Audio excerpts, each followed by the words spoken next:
नमस्कार प्रिय विद्यार्थियों। आज अगला पार्ट स्टार्ट करते हैं महत्वपूर्ण प्रश्नों की श्रृंखला का। और ये 2020-21-22 के लिए बहुत ही महत्वपूर्ण है। मान के चलिए इसी प्रकार के या यही प्रश्न पत्र में पूछे जाएंगे। तो चलिए हल करते हैं, जो कि NCERT पर आधारित है और ये किसी एक बोर्ड के लिए खास नहीं है, सभी बोर्डों के लिए महत्वपूर्ण है। ठीक, तो चलो देखते हैं सवाल नंबर पहला आज के वीडियो का। इसके पहले एक भाग और बता चुके हैं, यदि वो प्रश्न नहीं देखे हैं तो लिंक डिस्क्रिप्शन में है, वो वीडियो भी ज़रूर देखें। तो देखो आज के वीडियो का पहला सवाल है, के किस मान के लिए निम्नलिखित समीकरण निकाय के अपरिमित रूप से अनेक हल हैं। तो इसके पहले वीडियो में हमने 8 नंबर तक सवाल बताए थे, तो एक लिख दिया। चलो इसको अब हम नंबर 10वां दिए देते हैं, एक बीच में सवाल कोई है वो बता देंगे। ठीक है, ठीक। तो इससे हमें पता चलेगा हमने कितने सवाल लगातार बताए। तो चलो ये सवाल है, अब इसमें क्या कहा, के किस मान के लिए निम्नलिखित समीकरण निकाय के अपरिमित रूप से अनेक हल हैं। जब इस प्रकार के सवाल आ जाएं और कहें कि अनेक हल हैं या कितने हल हैं, हल पूछे, तो हमें मान लेना यहाँ से A1 A2 के मान हमें ज़रूर चाहिए। तो यहाँ पर हम निकालते हैं। सबसे पहले इसको समीकरणों को हम लिखेंगे हल करने के लिए। जैसे 5x + 2y बराबर k है। तो देखो k इधर है और A1 A2 के मान निकालना है, तो इसको हम पक्षांतर करके इधर ले आते हैं। तो 5x + का 2y माइनस ये k बराबर क्या हो जाएगा, 0। समीकरण 1 दे दिया। और अब दूसरा लिख लेते हैं। दूसरा है 10x + 4y बराबर 3। तो 3 को इधर लाएंगे तो ये आ जाएगा 10x + का 4y माइनस 3 बराबर 0। समीकरण 2। और मान लो जो बच्चे नहीं भी जानते हैं हल करना, तो यदि ये वीडियो देखेंगे तो हल करना वो भी सीख जाएंगे। तो अब देखो यहाँ से हम A1 का मान निकालेंगे। तो देखो A1 बराबर x का पहला मान होता है, यानी x के पहला गुणांक पहले समीकरण का। तो A1 बराबर यहाँ से 5 और ये B1 बराबर 2 और C1 बराबर माइनस k हो जाएगा। अब देखो A2 क्या, अब दूसरे समीकरण में चलेंगे। तो A2 बराबर 10 और ये B2 बराबर 4 कामा C2 बराबर माइनस का 3। A1 A2 के मान हमें पता चल गए। अब यहाँ पर क्या पूछा है, अपरिमित रूप से अनेक हल हैं। तो अपरिमित रूप से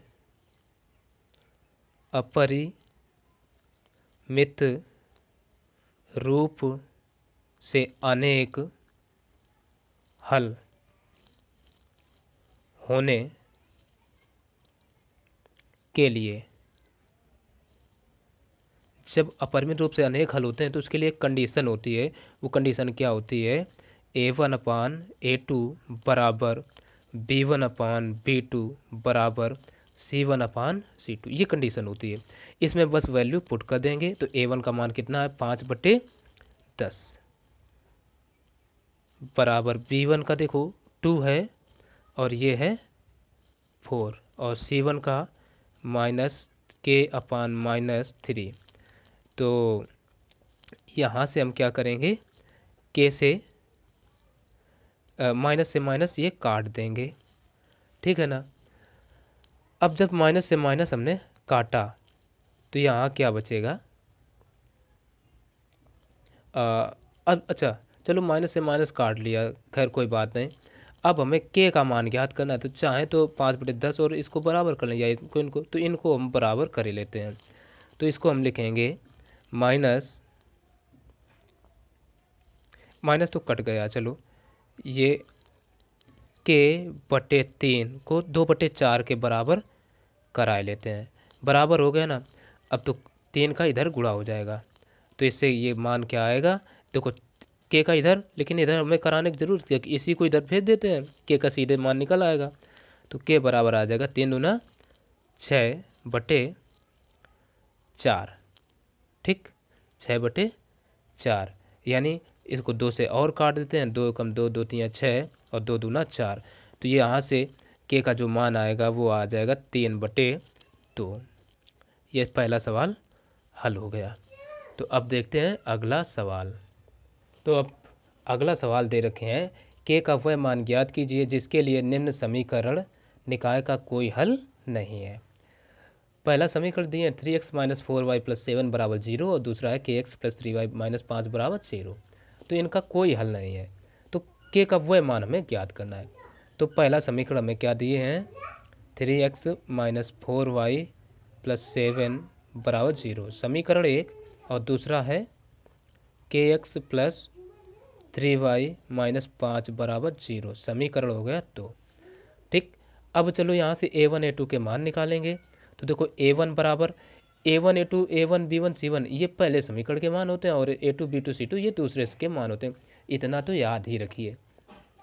तो देखो a1 बराबर कितना आएगा 3, और b1 बराबर -4 और c1 बराबर 7। फिर a2 बराबर k, b2 बराबर 3 और फिर c2 बराबर -5।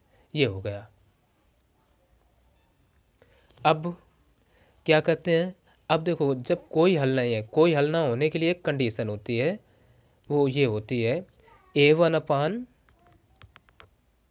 अच्छा पहले ये लिख लेंगे, कोई हल ना होने के लिए, कोई हल ना होने के लिए एक कंडीशन वो क्या होती है, वो होती है a1 अपान a2 बराबर b1 upon b2 is not equal to c1 upon c2, ये होती है। तो अब क्या करते हैं, यहाँ a1 a2 का मान रख देते हैं। a1 का मान कितना है 3 और a2 का k बराबर b1 का मान क्या है -4 और b2 का मान है 3। अब देखो ये बराबर नहीं तो इसको हम नहीं रखेंगे। ठीक, तो इसका गुणा इधर करा लो, इसका इधर होगा। तो हम क्या करते हैं, तिरक गुणा करा रहे, तो 3 का इधर आएगा, तो 3 तिरका 9 बराबर ये हो गया -4 k। अब जब ये हुआ तो यहाँ से k की वैल्यू क्या आ जाएगी, 4 को इधर भेज देते हैं, तो ये सीधा करके लिखे दे रहे, k बराबर आ जाएगा -9/4। और यही हो गया इस सवाल का आंसर। ठीक है, तो आशा है समझ में आया होगा। और इस वीडियो में ये अति लघु उत्तरीय प्रश्न बताया जा रहा है, अगले वीडियो में लघु उत्तरीय प्रश्न बताएंगे। अब अगला सवाल देखते हैं। अगला कह रहा है के का वह मान ज्ञात कीजिए जिसके लिए निम्न समीकरण के निकाय का एक अद्वितीय हल है।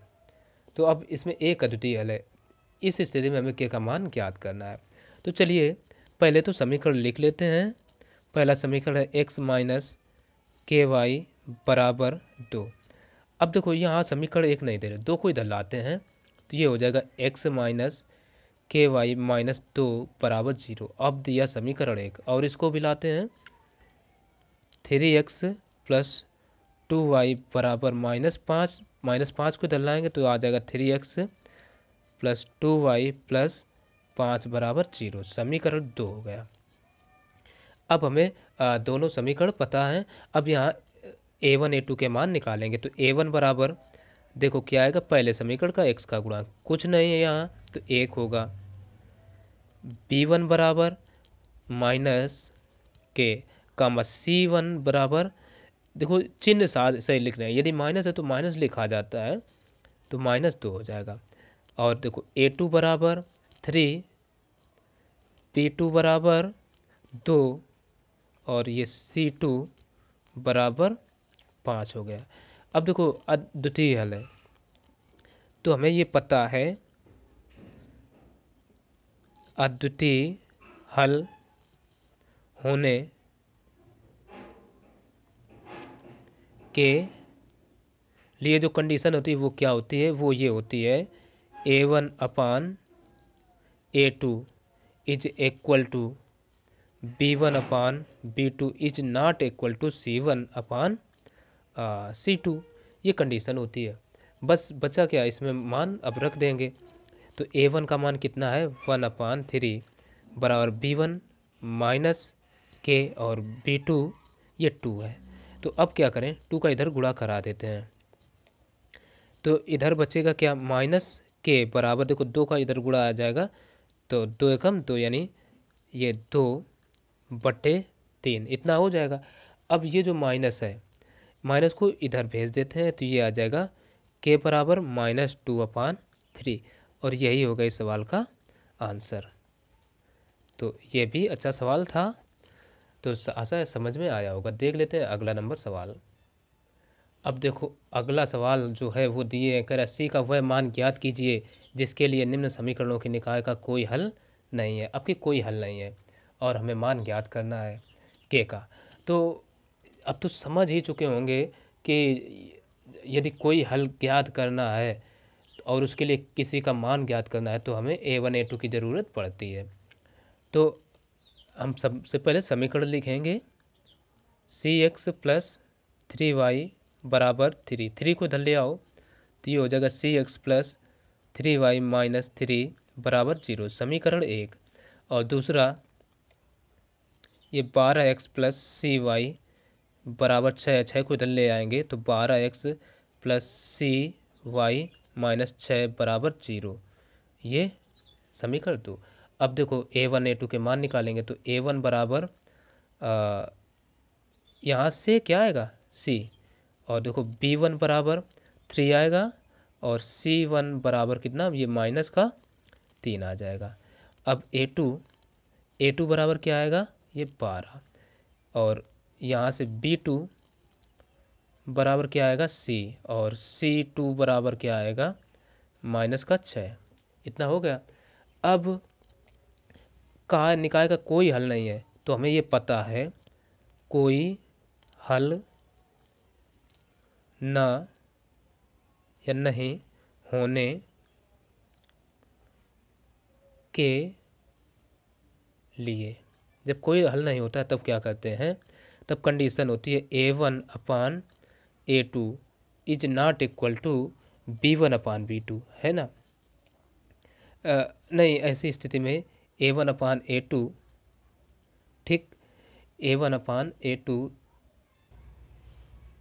Is not equal to B1/B2, ये कंडीशन होती है। तो इसमें अब हम क्या करेंगे, बस वैल्यू पुट कर देंगे। तो A1 का देखो C है, C/A2 12, हाँ 12 है, is not equal to C1 का मान है 3/C2 का भी क्या है C है, ठीक, C है। तो C का इधर गुणा इसका इधर कराएंगे, तो C हो जाएगा C² is not equal to 36, और ये कितने का वैल्यू होता है 6 का स्क्वायर होता है, तो यहाँ से C is not equal to आ जाएगा +-6। क्या किया गया, केवल स्क्वायर रूट हमने ले लिया है और कुछ नहीं किया है, तो इसलिए बस यही हो जाएगा इसका आंसर। तो अब देख लेंगे अगला सवाल। सभी के सभी सवाल इम्पॉर्टेंट हैं, तो ये सवाल अब देखते हैं। कोई सवाल ऐसा नहीं होगा जो इम्पॉर्टेंट ना हो, ठीक है। तो ये कह रहा है के किस मान के लिए रैखिक समीकरणों के युग्म का अपरिमित रूप से अनेक हल होंगे। तो के का मान इसमें भी ज्ञात करना है। तो सबसे पहले हम क्या करेंगे, क्योंकि ये तो सवाल लिखा है, सवाल को हम ये पेपर में तुम्हें लिखना नहीं है और हल ही करना है। तो हल करने के लिए क्या करते हैं, सबसे पहले लिखेंगे समीकरण, क्या है 10x + 5y - k - 5 is equal to 0, और दूसरा ये 20x + 10y - k is equal to 0, ये समीकरण 1 है और ये है 2। अब A1 A2 के मान निकालेंगे, तो यहाँ से A1 बराबर क्या आएगा 10, B1 बराबर 5, और C1 बराबर आ जाएगा -k - 5। A2 बराबर इस समीकरण के मान होंगे, पहला गुणांक क्या है 20, तो A2, दूसरा यानी B2 y का गुणांक क्या होगा 10, और C2 बराबर -k, ये मान निकाल लीजिए। अब कह रहा परिमित रूप से अनेक हल हैं, तो हमें कंडीशन पता है अनेक हल होने के लिए अनेक हल जब हों तो कौन सी कंडीशन लगती है, वो कंडीशन यहाँ हम अप्लाई करेंगे। वो होती है A1/A2 is equal to B1/B2 is equal to C1/C2। ठीक है ना। तो A1 का मान कितना है, ये 10 और A2 का 20 बराबर। अब देखो B1 का मान कितना है 5/10 बराबर C1 का मान है माइनस, ये देखो माइनस K-5/-K ये। अब देखो हमें मान जब ज्ञात करना है A1 यानी K का, तो चाहे तो इसको बराबर करा लें, चाहे तो ये पहला और ये अंत वाला बराबर। तो हम चलो इसको और इसको बराबर करा लेते हैं। तो ये हो जाएगा 5/10 बराबर -K-5 का ये K, माइनस से माइनस कैंसिल आउट। अब K का इधर गुणा होगा, यानी K का इधर गुणा करा। चलो पहले एक काम करते हैं, इसको काट लेना। 5 एकम 5, 5 दूना 10, तो ये 1/2 बराबर आ गया K-5/K। तो K का इधर गुणा और इसका इधर कराएंगे, तो K का जब इधर कराएंगे तो ये आ जाएगा K-2 का इधर, तो ये देखो बराबर लगाएंगे भाई, तो K का इधर, तो K बराबर 2 एकम 2 K माइनस का 2 पंचे 10। अब क्या करो, 10 को इधर ले आओ, K को इधर भेज दो। तो जब 10 इधर आएगा तो ये हो जाएगा प्लस का, और K इधर आएगा तो माइनस का, यानी तो यहाँ से 2K माइनस K बराबर कितना 10। तो यहाँ से 2 में 1 घटेगा तो K बराबर कितना आ जाएगा 10। और यही हो गया इस सवाल का आंसर। अब देखो अगला सवाल कह रहा है निम्न दिए गए रैखिक समीकरणों के युग्मों के लिए हलों की संख्या ज्ञात कीजिए। हलों की संख्या ज्ञात करना है, तो इसके लिए जो समीकरण है वो समीकरण दिए हैं x + 2y - 8 = 0, ये समीकरण 1 है। और दूसरा दे रखा है 2x + 4y बराबर ये कितना है 16 है। ठीक है, तो 16 को इधर ले आएंगे तो ये आ जाएगा 2x + 4y - 16 बराबर 0। समीकरण ये 2 हो गया। अब हमें हलों की संख्या ज्ञात करना है, तो A1 A2 के मान निकालने होंगे। तो यहाँ से A1 बराबर कितना आएगा, पहले समीकरण के x का गुणांक का मान, यानी 1 कामा B1 बराबर 2 और C1 बराबर -8 होगा। यहाँ से A2 बराबर 2 और B2 बराबर 4 और ये C2 बराबर -16। A1 A2 के मान हमें पता चल गए। अब यहाँ से हम A1 A2 के मान निकाल लेंगे। तो देखो A1/A2 बराबर क्या होगा 1/2। ठीक है ना। देखो यहाँ से हमने A1 का मान कितना है 1, A2 का 2 और B1/B2 और C1/C2 ये सब इस प्रकार से मान हैं, तो हम ये रख देंगे। कामा यहाँ से B1/B2 बराबर कितना आएगा 2/4, 2 एकम 2, 2 दूना 4, यानी ये भी 1/2 आ गया। और C1/C2 का मान आया -8/-16, माइनस माइनस कटे 8 एकम 8, 8 दूना 16, तो ये आ गया A1/A2 बराबर B1/B2 बराबर C1/C2। ये सब के सब कितने 1/2 के बराबर आए, 1/2। तो इसलिए ये क्या हो जाएगा, इसलिए ये हो जाएगा समीकरण निकाय के कितने हल होंगे अनेक, अपरिमित हल होंगे।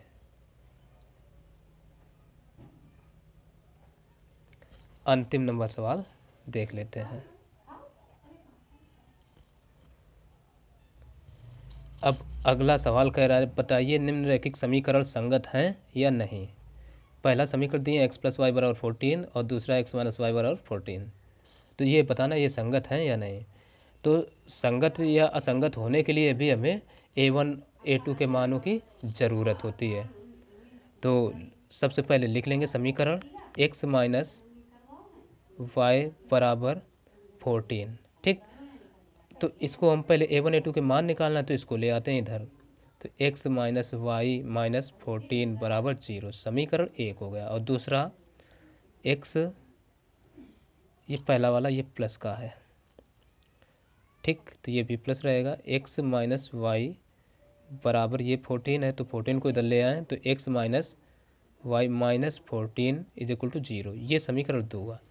इस अब देखो a1 a2 के मान निकालेंगे, तो a1 बराबर क्या आएगा, x का गुणांक का यानी 1, b1 बराबर b1 और c1 बराबर माइनस के 14 और a2 बराबर x का गुणांक का मान 1, b1 बराबर -1 और c1 बराबर -14।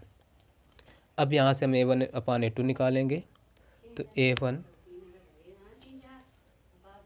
अपान a2 बराबर 1/1, b1 अपान b2 भी निकाल लेते हैं। देखो 1/-1, c1 अपान c2 बराबर -14/-14, 14 एकम 14 बराबर -1/1 आ गया। अच्छा, ये माइनस माइनस कट ही जाएंगे, तो माइनस नहीं रहेगा। अब देखो यहाँ से ये चीज़ क्या आई,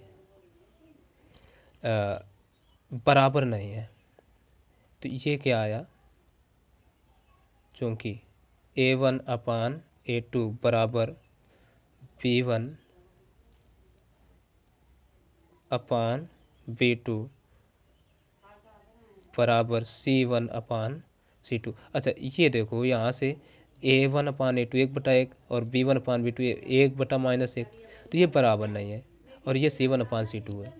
तो इसलिए जब ये कोई हल ही नहीं होगा, ठीक है, क्योंकि ये बराबर नहीं तो कोई हल ही नहीं होगा, इसलिए समीकरण निकाल कैसे होंगे, असंगत होंगे। तो हम कह सकते हैं अतः रैखिक समीकरण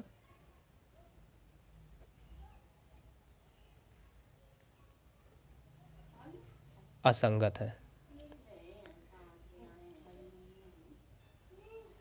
संगत है। तो बस आज के लिए इतना ही।